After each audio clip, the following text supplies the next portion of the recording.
தெய்வத்தாலாகாது நீ முயற்சி தன் மெய்வருத்த கூலி தரும். அண்ணா சொன்னாரு, நம்ம மாவட்ட செயலர் பார்த்து சொன்னாரு, நம்ம நாஞ்சில் அண்ணன் 10 மணிக்குள்ள ஓட்டையே போட்டு முடிச்சிடணும் அப்படின்னு சொன்னாரு. நான் இன்னொன்னு பதிவு பண்ணிடுறேன். திமுக காரங்களை பத்தி எனக்கு தெரியும். அவங்க அந்த 4 to 6 தான் வந்து கள்ள ஓட்டையே போடுவாங்க. ஏன்னா எஸ்ஐஆர் நம்ம ரெடி ஆயிட்டு இருக்கோம். அவங்கள பொறுத்த வரைக்கும் எஸ்ஐஆர் என்ன தெரியுங்களா, ஸ்டாலின் ஐடென்டிபிகேஷன் ரெஜிஸ்டர் ரெடி பண்ணி வச்சிருக்காங்க. யார் யாரெல்லாம் ஊர்ல இல்ல, யார் யாரெல்லாம் செத்து போயிட்டா, இதையும் மீறி ஒரு ரிஜிஸ்ட்ரேஷன் வச்சிருக்காங்க. கரெக்டா 4 மணிக்கு வருவாங்க. உசாரா இருங்க. 4 மணிக்கு தான் முக்கியம். 10 மணிக்கு நம்ம மக்கள் ஆட்டோமேட்டிக்கா வந்து ஓட்டு போட்டுருவாங்க.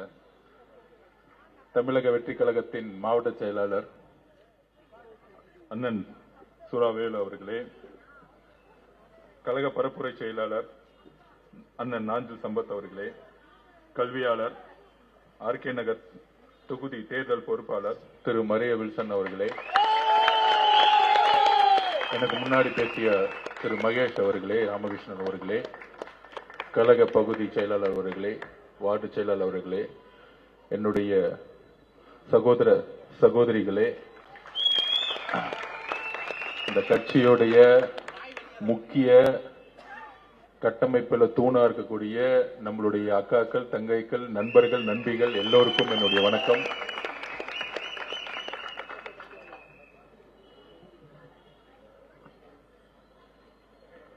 அதாவது ஆர்கே நகர்,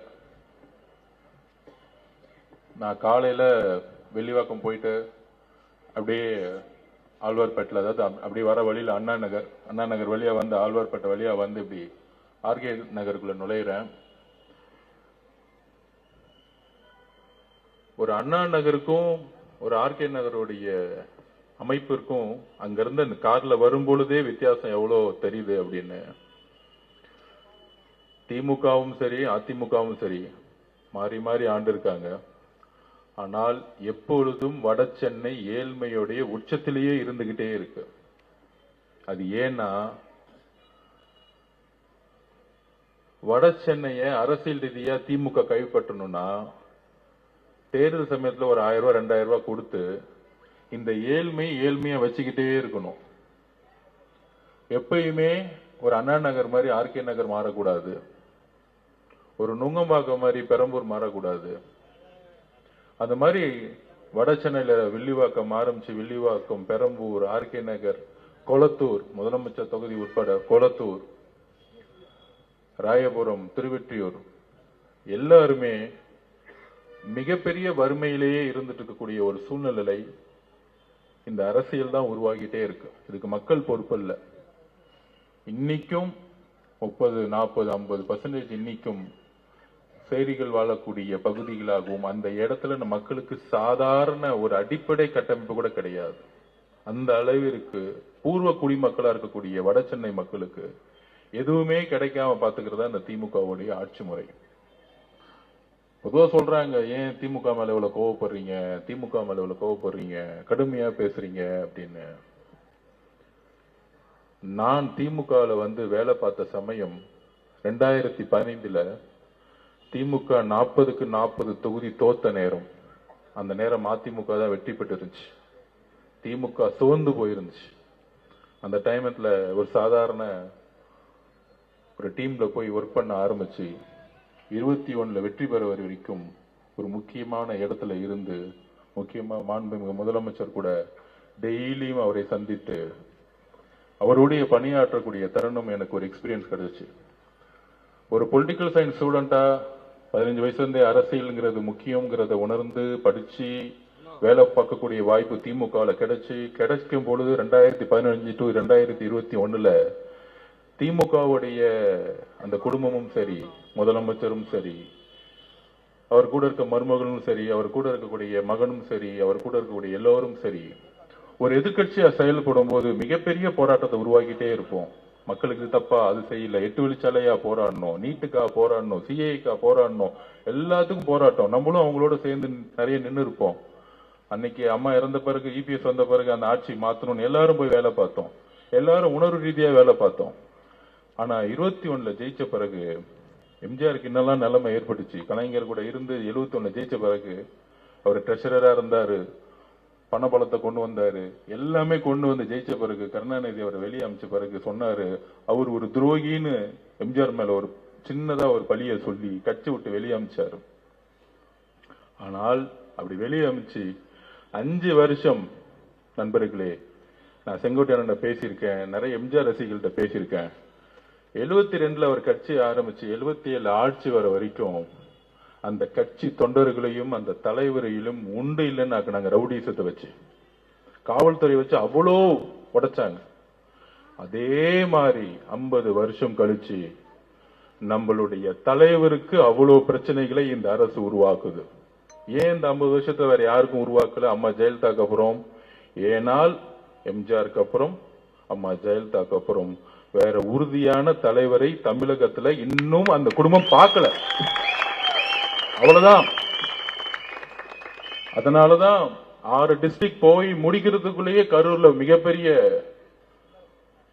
ஒரு பிரச்சனையை உருவாக்குனாங்க. அது மூலியமா 41 பேரை கொல்லப்பட்டாங்க.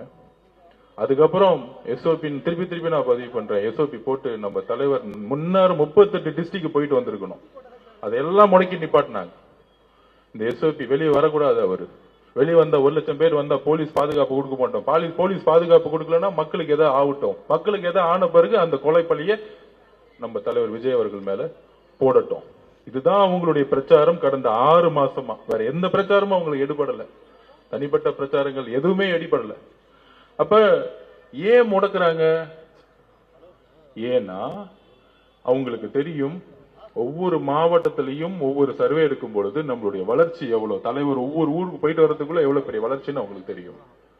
அப்ப அந்த கடுமையான போலீஸை வச்சு, காவல்துறையை வச்சு எந்த அளவிற்கு எந்த அமைச்சர்கள் நம்மளை பத்தி பேச மாட்டாங்க. முதலமைச்சர் பேச மாட்டாரு, துணை முதலமைச்சர் பேரை சொல்ல மாட்டாரு. இதுதான் அரசியல், மிகப்பெரிய அரசியல். ஏன்னா அவங்க கிட்ட கட்சி இல்ல, அவங்க கிட்ட கவர்மெண்ட் முன்னாடி இருக்கு. அந்த கவர்மெண்ட் இருக்கக்கூடிய அதிகாரிகள், கலெக்டர், ஐஏஎஸ், ஐபிஎஸ் எல்லாரும் அவங்களுக்காக பணியை செஞ்சு அவங்களுக்கு நமக்கு ஒரு லா, அவங்களுக்கு ஒரு லா, அப்படி கொண்டு ஒரு கட்டமைப்பை உருவாக்கி நம்மளை எல்லாம் ஓரம் தள்ளினாங்க. எந்த பிரச்சாரம் செய்ய முடியாதுன்னு. ஆனா அதெல்லாம் மீறி மீறி எங்கெல்லாம் பிரச்சாரம் செஞ்சோமோ அங்க மக்களுடைய ஆதரவு, உண்மையா சொல்றேன், எம்ஜிஆருக்கு மிகப்பெரிய ஆதரவு வந்துச்சு. திருப்பி சொல்றேன், யூடியூப்ல போய் திருவாரூர்ல போய் பாருங்க. ஒட்டுமொத்த திருவாரூர்ல தஞ்சாவூர் பெல்ட்டே அங்கதான் இருந்துச்சு. திருவாரூர்ல அதை பார்த்தே அவங்க பயந்துட்டாங்க. சோ உடனே அந்த கரூருடைய இன்சிடென்ட்க்கு அப்புறம் நீங்க பார்த்திருப்பீங்க, ரீசெண்டா நம்ம மேல அதிமுக இவங்க எல்லாம் விமர்சனம் பண்ணிட்டு இருப்பாங்க. இப்ப ரீசெண்டா இந்த ஒரு வாரமா இன்னைக்கு என்ன நாள் சொல்லுங்க? இன்னைக்கு என்ன நாள்? இன்னைக்கு ரம்ஜான். நம்மளுடைய சகோதர சகோதரிகள் நோன்பு இருந்து நேற்று முடிச்சு, தலைவர் 2 நாளுக்கு முன்னாடி நோன்பு இருந்து ஈவினிங் முடிச்சு நம்ம கொண்டாடணும். அப்ப அவர் பேசும்போது ஒரு முக்கியமான ஒரு விஷயம் பதிவு பண்ணார். 15 நாளா தலைவரை சுத்தி, கட்சி சுத்தி, தமிழக வெற்றி கழகம் பிஜேபி கூட போயிடுவாங்க, பேசுறாங்க. அவர் டெல்லி போயிட்டா சிபிஐ அவர் அழுத்தம் கொடுக்குது. இந்த கட்டமைப்பை திமுகவும் அதிமுகவும் பிஜேபியும் 3 பேரும் சேர்ந்து இந்த பிரச்சாரத்தை உருவாக்கிட்டே இருக்காங்க. நம்ம அண்ணன் எல்லாத்துக்கும் பதில் சொல்லவே மாட்டார். ஏன்னா யாரு மிரட்டுறாங்களோ, ஒண்ணு புரிஞ்சுக்குவாங்க, யாரு மிரட்டுறாங்களோ அவங்கதான் பயப்படுறாங்கன்னு அர்த்தம். யாரு அமைதியா இருக்காங்களோ அவன் தைரியமா இருக்கான்னு அர்த்தம். யாரு அடிக்கடி வெளியே டெய்லி காலையில மத்தியானம் நைட்டு ஃபுல்லா பேசிட்டு இருக்காங்களோ அவனுக்கு தான் அரசியலே தெரியலன்னு அர்த்தம். என்னைக்கு மக்களுடைய தேவைக்கு என்னுடைய கொள்கையில உறுதியா இருக்குன்னு சொன்னாரு பாத்தீங்களா, கரெக்டா ரம்ஜான் அன்னைக்கு சொன்னார். நண்பர்களே, தோழர்களே, கரெக்டா இந்த முஸ்லீமுடைய அந்த குலாவை போட்டுட்டு சொன்னாரு, மத சார்பற்ற சமூக நீதியில் நாங்கள் எப்பொழுதும் உறுதியாக இருப்போம். இந்த மெசேஜ் யாருக்கு தெரியுமா? திமுகவுக்கு ஃபர்ஸ்ட். ஏன்னா திமுக சொல்லவே சொல்லாது. ஆல்ரெடி பிஜேபி கூட 99 சேர்ந்து குஜராத் கலவரம் போது சொல்றாங்க, அன்னைக்கு இருந்த கலைஞர் கருணாநிதி, ஏன் அப்ப ஸ்டாலின் சார் அரசியல தானே இருந்தாரு, 50 வருஷமா நான் அரசியல் இருக்கேன், 50 வருஷமா அரசியல் இருக்கேன், 50 வருஷமா அரசியல் இருக்குன்னு சொல்றாருல்ல. அவங்க அப்பா கிட்ட கேக்குறாங்க, குஜராத் கலவரம் பத்தி நீங்க சொல்லுங்க. அவரு சொல்றாரு, அது உள்நாட்டு பிரச்சனைன்னு சொல்ற மாதிரி உள் மாநில பிரச்சனை அப்படின்னு அந்த கலவரத்தை பத்தி பேசவே இல்லை. ஏன்னா அமைச்சர்களா இருக்கிறாங்க, எதுல பிஜேபி தலைமையிலான அமைச்சர்களா இருக்கிறாங்க. அப்ப நம்ம ஸ்டாலின் சார் தான் இன்னைக்கு மதசார்பற்ற தலைவராச்சு. அப்படியே எந்திரிச்சு வந்து, அப்பா நீ சொல்றல தப்புப்பா, என்னப்பா தப்பு தப்பா பேசுறீங்க, நம்ம அப்படிலாம் சொல்லக்கூடாது, இதை கடுமையாக எதிர்த்து நிக்கணும். குஜராத் கலவரத்தை வச்சு ஏன் நம்ம கடுமையா எதிர்த்து நிக்க மாட்டேங்கிறோம்? சொல்றல மீசாக்கு எதிராக சரி அவர் எடுத்து போறான்னு தெரியல, மீசாக்கு எதிராக நான் போராடினேன், ஜெயிலுக்கு போனேன். ஆனா அதுல இருக்க பொய்ய பாருங்க. இந்த உண்மையை உடைக்கணும், நீங்களாம் சொல்லணும். இந்த யாராச்சும் டிவி டிபேட் போனீங்கன்னு வச்சுக்கோங்க, கலைஞர் அம்மா இந்திரா காந்தி அம்மா கதிர் கடுமையாக போராடினார், போராடி கழக தோழர்கள் எல்லாம் அடிச்சுக்கிட்டாங்க, எல்லாம் ஜெயில தள்ளினாங்க. தன்னுடைய மகன் இன்னுயிரை கொடுத்திருப்பாரு, அவர் அடிப்பட்டாரு, சிறை சென்றாரு. அப்படி சிறை சென்றவர், அடிப்பட்டு சிறை சென்ற மகனும் ஒட்டுமொத்த கழக தோழர்களும் வாழ்நாள் முழுவதும் ஏத்து நின்று இருக்கணும்ல. அடுத்த தேர்தலில் ஒண்ணு சேர்ந்துக்கிட்டாங்க. அடுத்த தேர்தலில் திமுக யாரு கூட ஒண்ணு சேர்ந்தாங்க, அதே இந்திரா காந்தி அம்மா கூட சேர்ந்துக்கிட்டாங்க. ஏன்? ஒரே நோட்டீஸ் தான், ஊழல் கேஸ போட்டுருவேன் ஒழுங்கா சேர்ந்து சொன்னா சேர்ந்துட்டாங்க. இதுதான் திமுக. இந்த மிசாவை பத்தி பேசினாங்கன்னா இன்னுமேட்டு அது என்னங்க அடுத்த இப்ப உங்களே என் பையனை அடிச்சுட்டாங்க, அட்லீஸ்ட் ஒரு 10 வருஷம் என் பையனை அடிச்சுட்டியாடான்னு ஒண்ணு இருக்குல்ல, அடிச்சவங்க கூடயே சேர்ந்துட்டு இன்னைக்கு வரைக்கும் மிசா கதையை பேசிக்கிட்டு இருக்காங்க. அது என்ன அரசியல் இன்னைக்கு வரைக்கும் புரியல நமக்கு. இதுதான் சுயநல அரசியல், மக்களை ஏமாத்துற அரசியல், கொள்கையற்ற அரசியல். பணத்துக்காக அதிகாரம் கிடைச்சா எவன் கூட வேணா சேர்ந்துக்குவான் திமுக காரன். இதுதான் பிரச்சனை. அதே மாதிரி இன்னைக்கு உண்மையிலே பிஜேபி கூட சேர்ந்துக்கிட்டு நம்ம பி டீம் சொன்னாங்க, நம்ம பிஜேபி கூட டெல்லியில பேசிட்டு இருக்குன்னு சொன்னாங்க. அப்படி பண்ணா ஜனவரி 10ஆம் தேதியே ஜனநாயகம் படம் இந்நேரம் ரிலீஸ் முடிச்சு அண்ணா 1500 கோடி சம்பாதிச்சிருப்பார், இல்ல 1000 கோடி சம்பாதிச்சிருப்பார். ஆனால் எங்களுக்கு நீதி வேண்டும். இந்த ரம்ஜான் மாதத்திலிருந்து நாங்க சொல்றோம், சிறுபான்மை சகோதரிகளே, முஸ்லிம் சகோதர சகோதரிகளே, கிறிஸ்துவ சகோதர சகோதரிகளே, எங்களுடைய தலைவர் தமிழ்நாட்டின் உறுதியாக மதசார்பற்ற கொள்கையில் உறுதியாக இருந்ததனால்தான் திமுகவுடைய ஸ்டாலின் அவர்களுடைய படம், தன்னுடைய மகனுடைய ரெட்ஜைனுடைய படம், தன்னுடைய பேரன் இன்ப நிதியோட படம் 10ஆம் தேதி ரிலீஸ் செய்யப்பட்டது. இன்னைக்கு வரைக்கும் ஜனநாயகம் முடக்கப்பட்டது. இதை கிறிஸ்தவ சகோதரர்களும் இஸ்லாமிய சகோதரர்களும் உணரணும். இது யாரு பிஜேபி கூட இன்டைரக்டா இருக்காங்கன்னு உணரணும். அதுலயும் இந்தி திணிப்புக்கு எதிரான படமா, இருமொழி கொள்கைக்கு ஆதரவான படம்னு சொன்னாங்க. அப்படின்னா அந்த கொள்கைக்கு எதிராக யார் இருக்கா? பிஜேபி இருக்கு. அந்த படத்தை ரிலீஸ் பண்ணிருக்க கூடாதுல்ல, அது எப்படி ரிலீஸ் பண்ணாங்க? இதுதான் அரசியல். அண்ணன் விஜய் அண்ணன் படத்தை ரிலீஸ் பண்ண கூடாது, அவர் அரசியல் படமும் கிடையாது அது. அப்ப இதுல இருந்து புரிஞ்சுக்கணும் சிறுபான்மை சகோதரர்களும், யாரு உண்மையாக மதசார்பற்ற கொள்கைக்காக அவர் நினைச்சிருக்கலாமே, சரி நம்ம சேர்ந்துக்கலாம். இப்ப சொல்றாங்களே எல்லாரும், அதான் கொடுக்கறாங்களே ஆஃபரு, கூட்டணி உருவாக்க முடியல. அவர் நினைச்சிருந்தா என்ன கூட்டணி உருவாக்கி இருக்க முடியும் தெரியுமா? மதசார்பற்ற தலைமையிலிருந்து வெளியே வந்திருந்தா இன்னைக்கு அவர் முதலமைச்சர் சொல்றதுக்கு டெல்லி கூட ரெடி. அதையெல்லாம் தூக்கி போட்டார். அவர் உறுதியா இருக்கிறார்.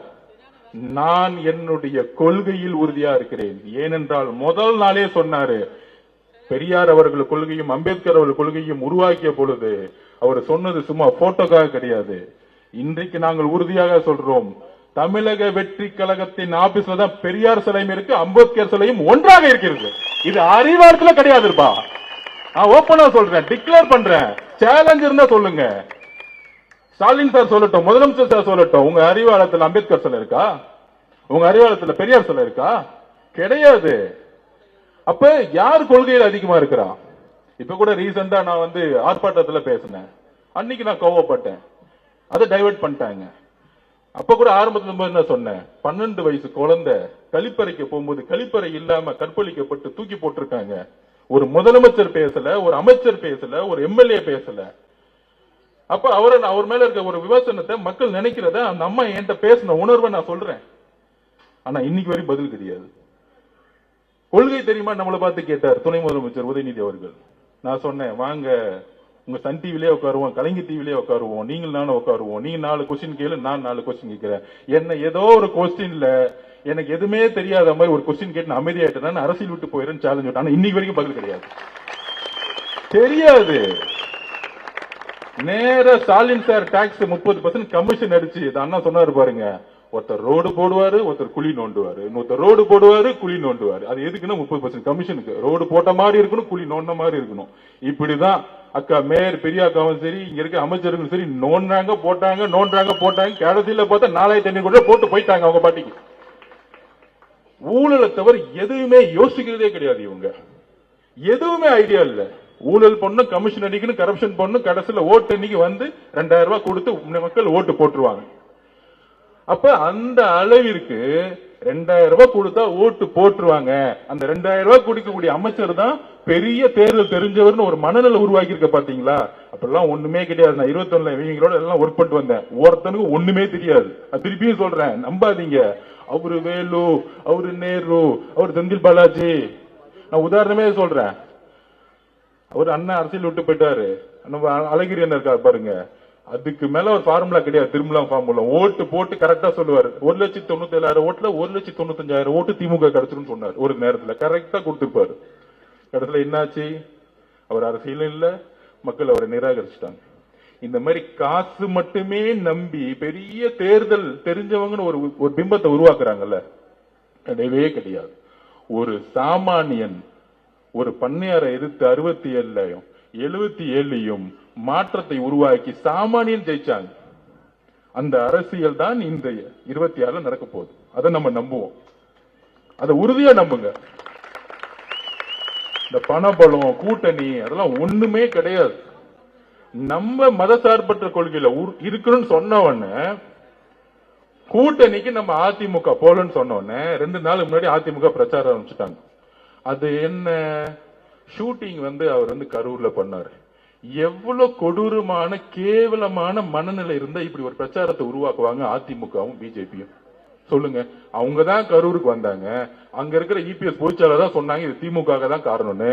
பிஜேபி குழுவே சொன்னாங்க இது அவங்க தான் காரணம்னு. ஆனா என்னைக்கு மதசார்பற்ற சமூக நீதினு சொன்னாரோ அன்னைக்கு திமுகவும் அதிமுகவும் பிஜேபியும் 3 பேரும் சேர்ந்து எதிர்க்கக்கூடிய வலிமையான தலைவர் மாறிட்டார். முன்னாடி வெறும் திமுக மட்டும் எடுத்துட்டு இருந்தார். என்னைக்கு ரம்ஜான் மந்த்ல நம்மளுடைய சகோதர சகோதரிகளுடன் டிக்ளேர் பண்ணாரோ இன்றைக்கு உறுதியாக மன நிறைவுடன் சொல்லுகிறோம். தமிழக வெற்றி கழகத்தின் சார்பாக இஸ்லாமிய சகோதர சகோதரிகளே, நோம்போடைய உங்களுடைய சந்தோஷமான மகிழ்ச்சியோட நாள் சொல்றோம். நாங்கள் மட்டும்தான் உண்மையாக உறுதியாக உங்களுடன் எப்பொழுதும் இருப்போம். எப்பொழுதும் இல்ல, உயிர் உள்ளவரை எங்கள் மீது தாக்குதல் ஏற்பட்டாலும், எங்களுடைய எலும்புகள் உடைக்கப்பட்டாலும், மதசார்பற்ற கொள்கையிலும் சமூக நீதி கொள்கையிலும் நாங்கள் எப்பொழுதும் உறுதியாக இருப்போம் என்பதை நாங்கள் இங்க பதிவு பண்றோம். நாங்க ரமலான் மாநிலத்தில் அந்த அளவிற்கு எங்களுக்கு நீதி வேண்டும். எங்கள் மேலுதான் எல்லா பிரஷரும், எல்லா அடியும் விடுவது. திமுக காரன் போலீஸ் வச்சு அடிக்கிறாங்க. டெல்லியில இருந்து படத்தை ரிலீஸ் பண்ணக்கூடாது அடிக்கிறாங்க. அதிமுக இபிஎஸ் காலத்துல இருந்து கடுமையான பிரச்சாரத்தை உருவாக்குறாங்க. ஆனால் இதையெல்லாம் அமைதியாக தன்னுடைய பிரச்சாரம் மூலமாகவும் மக்களுடைய ஆதரவு எங்கிருந்து உருவாகுதுன்னா நம்ம தலைவர்கிட்ட ஒண்ணு இருக்கு. அது என்ன தெரியுமா? உண்மை, நேர்மை, இன்னொன்னு துணிவு. இந்த 3ம் தான் நம்ம கிட்ட ஸ்ட்ராங்கா இருக்கு. சோ அதை நாம் நம்புவோம். போதும். இது யார் எந்த கட்சிக்கிட்டையும் கிடையாது. திருப்பி சொல்ற எந்த கட்சிக்கிட்டையும் கிடையாது. அதனால இந்த ஒரு போலியான பிரச்சாரத்தை உருவாக்குவாங்க. என்ன பிரச்சாரம்? இப்ப சொன்னாங்களே பாருங்க, கரூர்ல ஒரு ஷூட்டிங் நடத்தினாரா? நான் ஷூட்டிங் போனேன். மகாபலிபுரம் பக்கத்துல ஒரு 150 ஏக்கர்ல பண்ணிட்டு இருந்தாங்க. அவர் கிளம்பி வாங்கன்னு சொன்னா 10 நிமிஷத்துல 50,000 பேர் நிப்பாங்க. 10 நிமிஷத்துல 50 பேர் நிற்பாங்களா, நிற்பாங்க மாட்டாங்களா? அப்ப கரூர்ல பிரச்சாரம் போன்ற இடத்துல ஷூட்டிங் எடுத்தான்னு ஒரு பொய்யான தகவலை பரப்பி நம்மளுடைய உறவுகளை இழந்து 41 உலகங்கள் இருந்து இன்றைக்கும் வருத்தத்தில் இருக்கும். அவங்களை அசிங்கப்படுத்தக்கூடிய செயலை இந்த அரசியல் செஞ்சுக்கிட்டு இருக்கு. அதை நாங்கள் தூக்கி எறிவோம். மக்களே தூக்கி எறிவாங்க. அதை யார் உருவாக்குனதும் தெரியும். அதுக்குதான் போயிட்டு வந்தார் செந்தில் பாலாஜி என்குறிக்கு. உண்மைகள் தெரியும். நாளைக்கு ஒரு நாள் எல்லா உண்மைகளும் தெரியும். கரெக்டான நீதிமன்றமும் கரெக்டான ஒரு ஆபீசரும் வருவாங்க, வராமல இருக்க மாட்டாங்க. உண்மை எப்பொழுதும் ஜெயிக்கும். அதை நாங்க நம்புறோம். எப்பயுமே நாங்கள் உண்மையை பக்கம் நிக்கிறோம். அந்த உண்மை எப்பொழுதும் ஜெயிக்கும். அண்ணாக்கு அப்புறம் கலைஞர் உருவானார். அது எம்ஜிஆரும் கூட இருந்தார். கலைஞர் தவறு செய்யும் பொழுது, கலைஞர் குடும்ப ஆட்சி ஏற்படும் பொழுது, கலைஞர் ஊழல் செய்யும் பொழுது, கலைஞர் கொடுமையான ஆட்சி செய்யும் பொழுது, கலைஞர் ஜனநாயகத்துக்கு எதிரான ஆட்சி செய்யும் பொழுது எம்ஜிஆர் உருவானார். எம்ஜிஆர் ஜெயிக்க முடியுமான்னு கேட்கும் பொழுது, காலமும் நேரமும் இயற்கையும் மக்கள் ஒரு தலைவனை உருவாக்குவார்கள். ஆனா அவர்கிட்ட உண்மை இருக்கணும். அப்படிதான் எம்ஜிஆர் உருவாக்குனாங்க. உடனே எம்ஜிஆர் போயிட்டாரு. எம்ஜிஆர் போயினோடனே உங்களுக்கு எல்லாம் தெரியும், ஐயோ அவ்வளவுதான், அதிமுக முடிஞ்சிச்சு, தமிழ்நாட்டில் இனிமேட்டு இந்த குடும்பம் மட்டும்தான், கலைஞர் தான் எல்லாம் அப்படின்னு வீர் நட போட்டாங்க எல்லாரும்.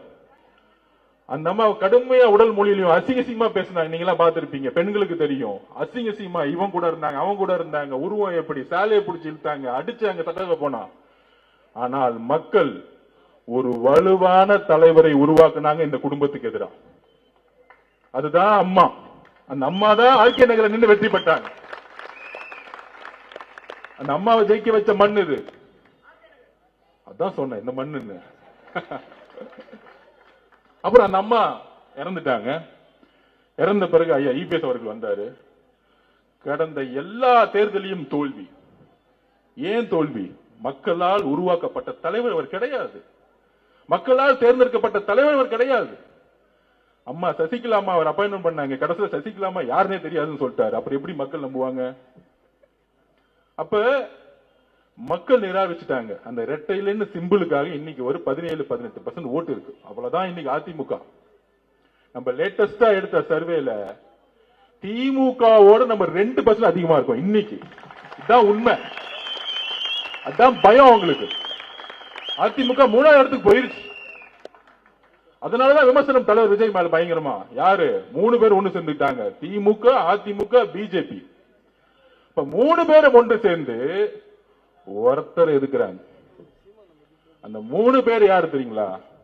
அந்த 3 பேர் கூட எத்தனை கூட்டணி இருக்கு? இது தமிழக வரலாற்றிலே நடந்ததில்லை. ஐயா எம்ஜிஆர் அவர்கள் கூட கம்யூனிஸ்ட் இருந்தாங்க. டெல்லி கூட நீ சப்போர்ட் பண்ணுச்சு இன்டைரக்டா. ஆனால் இன்னைக்கு ஒரு ஆள், ஒரு கட்சி, ஒரு சாமானிய கட்சி, இளைஞர்கள் ஒட்டுமொத்தமா நிக்கிறாங்க. யார் எதிர்த்து? திமுக கூட 26 கட்சி கூட்டணி. ஸ்டாலின் சார் பதறார். நேற்று ஏதோ ஒரு அம்மா திடீர்னு வந்து நம்ம கட்சிக்கு வந்து திடீர்னு போச்சு. பார்த்தா திடீர்னு அந்த அம்மாவை கூப்பிட்டு பக்கத்துல நிக்க வச்சு சால்வை போட்டுட்டு இருக்காரு. எவ்வளவு பயம் பாருங்க ஸ்டாலின் சாருக்கு. யார் யாரெல்லாம் திட்டுறாங்களோ முதலமைச்சர பர்சனலா பாக்குறாரு நம்ம தலைவரை. அப்ப அவருக்கு எவ்வளவு பயம். ஒரு பயம் இருந்தா இந்த மாதிரி எல்லாம் செய்வாங்களா? ஒரு முதலமைச்சர் ஸ்டேஜ்ல இருக்காங்க, ஒரு யூடியூப்ல பேசுறவங்களை கூட்டிட்டு போய் ஒரு சால்வையா போட்டு வாங்க வாங்க வாங்க வாங்க விஜய் சாரை திட்டீங்களா? அப்ப திமுக நீங்க திமுக இப்ப திமுக சேரணும்னா ஒன்னே ஒண்ணுதான். நம்ம அண்ணன் விஜய் அண்ணன் நீங்க திட்டுனீங்கன்னா ஒரு 10 லட்சம் ரூபாய் கொடுத்து வாங்கன்னு சால்வை போட்டு கூட்டிட்டு போயிடுவாங்க. அவ்வளவு ஒரு கேவலமா கட்சியை மாறிடுச்சு திமுக இன்னைக்கு. அண்ணா எப்படி எல்லாம் உருவாக்குனார். கடமை, கண்ணியம், கட்டிப்பாடு, சமூக நீதி, இருமொழிக்குள், இதெல்லாம் எனக்கு உண்மை தெரியாது. நீ திமுக பத்தி சமூக நீதினா என்னன்னு தெரியுமா? சமூக நீதியா? சமூக நீதிலாம் தெரியாது. கான்ட்ராக்டர், கமிஷன், உனக்கு எவ்வளவு வரும் எனக்கு எவ்வளவு சொல்லுன்னு சொல்லிட்டு போயிட்டே இருப்பான். இதை தவிர ஒண்ணுமே தெரியாது. நம்ம சம்பத்தன்ன பேசுற மொழியில இன்னும் புரியவே புரியாது அவங்களுக்கு. நம்மளை பார்த்து கொள்கைக்கிறான். நான் கொள்கை இல்லைன்னா வாங்க உங்க பையன் முதல்ல உங்களுடைய உதயநிதி அனுப்பு, கலைஞர் டிவிக்கே நான் வரேன், ஒண்ணுமே பிரச்சனை இல்ல, லைவ் வைங்க போதும், நான் பேசுவோம், 2 பேரும் உட்காந்து பேசுவோம். வரமாட்டாரு. அவருக்கு சா மு கான்னு சொல்றதுல ஒண்ணும் புரியாது. அவருக்கு என்னன்னே தெரியாது. அவரு கூட இருந்திருக்கும்ல, தெரியும். பாம்பின் கால் பாம்பறியும். நம்ம பாம்பு இல்ல, ஆனா இந்த கூட இருக்கும்போது தெரியும் நீங்க என்ன பண்ணுவாங்க. அப்ப இன்னைக்கு இருக்க என்ன சூழ்நிலையில இருக்கிறோம்? நம்மளை பார்த்த உடனே நம்மள வந்து மைண்ட் எல்லாம் இது பண்றாங்களாம். அது என்ன திமுக 26 கட்சிப்பா, என்னப்பா தனியா வந்து திமுக. அதுக்குதான் நான் அன்னைக்கே சொன்னேன், அந்த பிகிலு படத்துல ராயப்பன் கேரக்டர்ல அப்படி போகும்போது, அண்ணா தனியா வந்து மாட்டிக்கிட்டாருண்ண தொக்கா அப்படின்னு. தனியா வர்றதே உங்களை போட்டு அடிக்கிறதுக்கு தான்டா. அதே சீன் தான் வர 26 தேர்தல். நீ 26 பக்கம் ஒன்னா நில்லு. அந்த 26 கட்சி கூட்டணி எப்படி நம்ம சொல்லணும்ல இன்னைக்கு. அதுல நம்ம யாருமே வந்து குறைச்சு சொல்ல. அதுல இன்னைக்கு 26 கட்சி கூட்டணி எப்படி இருக்குன்னு பாத்துக்குவாங்க. திராவிட இயக்கத்தின் தமிழ் தேசியத்தின் போர்வால் அண்ணன் வைகோ அவர்கள் 4 சீட்டு. திமுக எந்த அளவிற்கு தலைவர்களை அசிங்கப்படுத்தி ஏமாத்தி துரோகம் பண்றான்னு பாருங்க. 5 வருஷம் ஒன்னா